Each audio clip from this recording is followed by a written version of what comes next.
पुणे महापालिकेत भाजपने एक हाती वर्चस्व आपलं निर्माण केले, परंतु निवडणुकीपूर्वी कुठेतरी वातावरण फिरलेलं होतं. अजितदादांच्या राष्ट्रवादीकडे लोकांचा कल असल्याचं दिसून येत होतं, परंतु अजितदादांना अपेक्षित असं यश मिळालं नाही. मात्र प्रभाग क्रमांक 30 मधून कर्वेनगर हिंगणे कॉलनी येथून स्वप्नील दुधाणे यांनी हे जायंट किलर ठरलेले आहेत. स्वप्नील दुधाणे यांनी मुरलीधर मोहोळ आणि चंद्रकांत दादा पाटील यांच्या अत्यंत विश्वासू उमेदवाराचा पराभव केलाय. नेमकं घडलं काय हे आपण स्वप्नील दुधाणे यांच्याकडून जाणून घेणार आहोत. सर, तुमचं माय महानगरमध्ये स्वागत आहे आणि सगळ्यात पहिल्यांदा तुम्हाला खूप खूप शुभेच्छा. थँक्यू. सर, नेमकं तुमच्या भावना काय आहेत सांगा. भावना फार चांगल्या आहेत, फार उत्साह आहे, फार आनंद आहे. कारण हा विजय ज्यावेळेस काल जाहीर झाला त्या विजयामध्ये सर्वात जास्त योगदान असेल तर माझ्या प्रभागातील नागरिकांचं, माझ्या माता भगिनींचं, माझ्या प्रभागातील तरुणांचं, प्रत्येक व्यक्तीचं या विजयामध्ये योगदान आहे. खरं सांगायचं तर एक 14 वर्ष मातोश्रींच्या माध्यमातून माझ्या मातोश्री माजी नगरसेविका लक्ष्मीताई दुधाणे हे गेल्या 14 वर्ष या भागाचं लोकप्रतिनिधित्व करत असताना प्रभागामध्ये प्रत्येक घटकापर्यंत पोहोचण्याचा मी प्रामाणिक प्रयत्न केला होता आणि एक मनाशी गाठ बांधली होती की निवडणुकीला सामोरं जात असताना फक्त आपण केलेल्या विकास कामांविषयी, आपण केलेल्या प्रकल्पांविषयी, आपण नागरिकांना दिलेल्या मूलभूत सुविधांविषयी बोलून प्रचार करून नागरिकांना प्रामाणिकपणे मत मागायचं. आणि हे मत मागत असताना नागरिकांनी इतका चांगला प्रतिसाद दिला की ज्या पद्धतीने गेले महिनाभर आम्ही पळतोय, दिवसातनं 4 ते 5 तासाची फक्त झोप, कार्यकर्त्यांशी चर्चा, सगळ्यांची चर्चा ही करत असताना शरीरातला थकवा प्रचार करताना कधीच जाणवला नाही. त्यामुळं हा आनंद इतका ऊर्जा देणारा आहे आणि ही ऊर्जा देणारा आनंद या काळात पुढच्या या माझ्या प्रभागातील नागरिकांना अत्यंत चांगल्या पद्धतीच्या सुविधा देण्याकरता नक्कीच उपयोगी पडेल. सर, सुरुवातीला म्हणल्याप्रमाणे चंद्रकांत दादा आणि मुरलीधर मोहोळ यांच्या जवळचा विश्वासू नेता म्हणजे सुशील मेंगडे यांचा तुम्ही पराभव केलेला आहे. सुशील मेंगडे हे अत्यंत मोठे नेते समजले जातात किंवा त्यांचं परिवार खूप दिवसापासून या प्रभागात काम करते. त्यांचा पराभव करून तुम्ही जायंट किलर ठरलेला आहात एक प्रकारे. कसा हे गेम पलटवला तुम्ही? नाही, एक लक्षात घ्या, मी तुम्हाला एक सांगतो, मी त्यांचा पराभव केला किंवा मी जॉईन किलर ठरलो यापेक्षा महत्वाचं काय की या प्रभागातील नागरिकांनी काम पाहिलं. म्हणजे आज एक विजयाचा हा दिवस साजरा करत असताना येणारा प्रत्येक नागरिक माझ्याशी एवढंच बोलतो की स्वप्नील काम बोलतंय.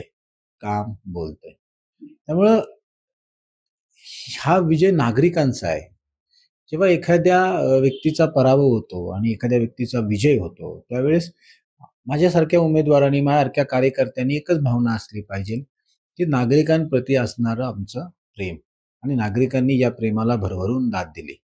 राहिला विषय सन्माननीय नेत्यांचा, ते त्यांच्या परीने त्यांच्या कार्यकर्त्यांना, त्यांच्या प्रत्येक व्यक्तीला निवडून आणण्याकरता प्रयत्न करतच असतात. तशी माझे मित्रपरिवार, आमचे नेते, पदाधिकारी प्रयत्न करत असतात. ही निवडणूक फार मैत्रीपूर्ण वातावरणामध्ये झाली. काही ठिकाणी अपवाद असा वगळला की या समोरच्या व्यक्तींनी अनेक पद्धतीने त्रास देण्याचा प्रयत्न केला, अनेक पद्धतीने काही ठिकाणी गुंडागिरी करण्याचा प्रयत्न केला, दहशत निर्माण करण्याचा प्रयत्न केला, पैशाचा वारेमाप वापर झाला. अक्षरशः शेवटच्या 2-3 दिवसामध्ये खूप खालच्या पातळीवरच्या पद्धतीने अंतर्गत गटबाजी करून राजकारण करण्याचा प्रयत्न. हे कुणाकडनं करण्यात आलं? स्वाभाविक, एक लक्षात घ्यावा, दुधाणे परिवार, स्वप्नील दुधाणे, लक्ष्मी दुधाणे, तुम्ही जर पाहिलं ना, आम्ही दोघांनीही कधीही कोणावर वैयक्तिक टीका नाही केली. अनेक लोक आमच्यावर वैयक्तिक टीका केली, आमच्यावर वेगवेगळ्या कशाही पद्धतीने बोलू लागले. पण आम्ही एक ठरवलं होतं की एक लक्षात घेतलं पण राजकारणामध्ये आपण आपली पातळी कधी सोडता कामा नये. हे बघा, प्रत्येक जण राजकारणामध्ये, समाजकारणामध्ये काम करत असतो, पण हे करत असताना नागरिक हा केंद्रबिंदू ठेवला पाहिजे. नागरिकांना गृहीत धरून नाही चाललं पाहिजे. आणि आमच्या बाबतीत समोरच्या प्रतिस्पर्धी उमेदवाराने हेच केलं की नागरिकांना गृहीत धरलं.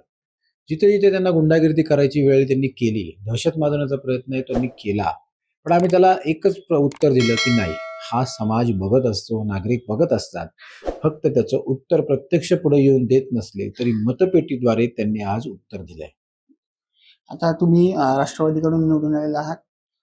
तुम्ही पहिल्यांदा घड्याळात म्हणजे आज तुमची राष्ट्रवादी एकत्र होती. नंतर तुम्ही दादांनी पक्ष सोडल्यानंतर तुम्ही शरद पवारांसोबतच राहिला. परत आता तुम्ही घड्याळाच्या चिन्हावर ही निवडणूक लढली.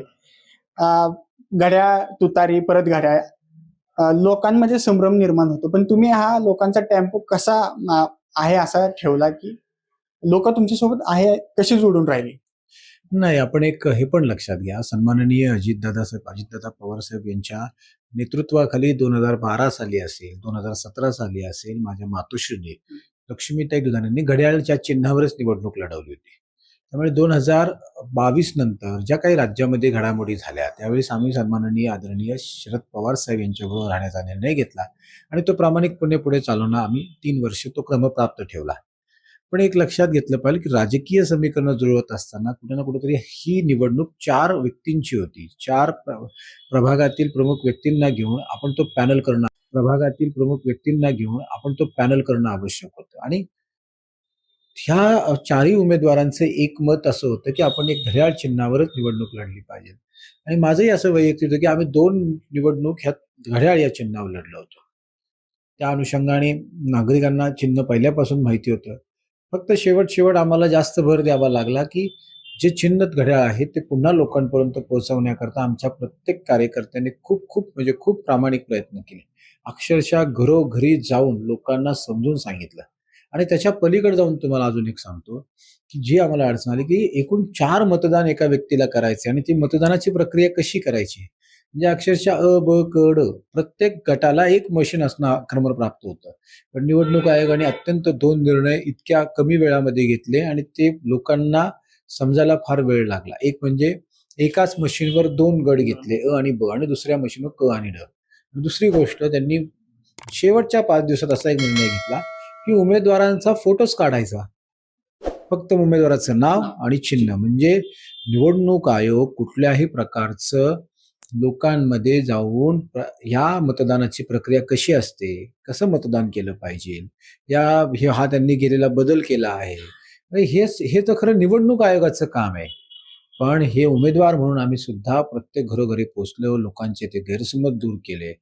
सांगायचं असं आहे की कमी वेळामध्ये अनेक अनेक यंत्रणा आम्हाला राबवाव्या लागल्या आणि एक लक्षात घेतलं पाहिजे, लोकांनी एकदा ठरवलं ना की काम करणाऱ्या व्यक्तीला निवडून द्यायचं. लोक पक्ष बघत नाही, लोक चिन्ह बघत नाही, लोक हेच बघतात की ही व्यक्ती काम करणारी आहे.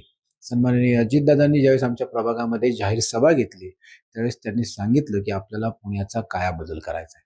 ठीक आहे, आम्हाला तेवढ्या प्रमाणात यश मिळालं नसेल. त्या प्रश्नाकडे आपण येऊ की राष्ट्रवादीला अपेक्षित असं यश मिळालं नाही सर. आता तुम्ही राष्ट्रवादीच्या वाढीसाठी कसं प्रयत्न करणार आहात? नाही, लक्षात घेतलं पाहिजे की येणाऱ्या पुढच्या काळामध्ये सन्माननीय अजितदादांच्या नेतृत्वाखाली आम्ही महानगरपालिकेमध्ये असेल, शहरातले प्रमुख विषय आम्ही सभागृहामध्ये जास्तीत जास्त घेण्याचा प्रयत्न करणार आहोत.